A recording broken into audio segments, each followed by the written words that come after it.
दस मिनट ধরে দাঁড়ায় থাকবে আর হেলমেট পরবে, এটাই হচ্ছে আপনাদের শাস্তি।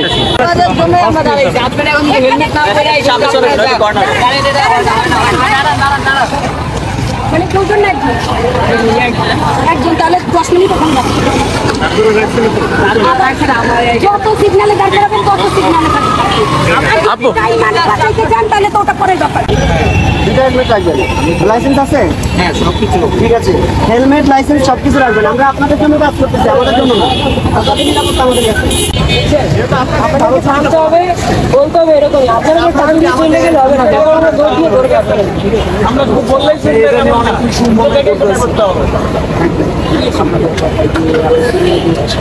আমরা যাচ্ছি, আমরা যাচ্ছি, ঠিক আছে? আমার হেলমেট লাইসেন্স এভরিথিং সব আছে। আমি বলি লাইসেন্স সব আছে। পুলিশ এলে এখন ভাই আমি বলি মামলা আমি না ওনারা চাকরি বলে কিছু হবে না ভাই, নিয়ম আপনি রুলস মেইনটেইন করেন, এটা চললেই হইতো। আপনারা যদি না বোঝেন আমাদের আর কেউ বুঝবে না। আমরা বাঙালি সাহায্য করে আচ্ছা দরকার না করে জানতো এমনি ভাই ভাই একলা যে আগের দুইজন না একাই বাইক নিয়ে চলে যায়। আপনার জানেন স্টেশন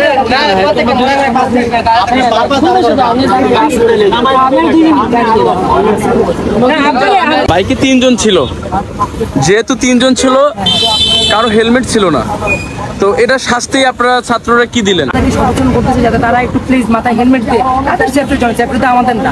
একটা দুর্ঘটনা করে আল্লাহ মাফ করে, একটা দুর্ঘটনা করতে তাদের করতে, তাদের সমস্যা হবে, আমাদের তো কিছু হবে না। আর আমরা তাদের সন্ধান হিসাবে, ভাই হিসাবে আমরা তাদের সহযোগিতা করতে, তারা আইনটা মেনে চলে। বলছে যে নাম বিক্রি করার দরকার ছিল, নাম বিক্রি করার তো কোনো দরকার ছিল।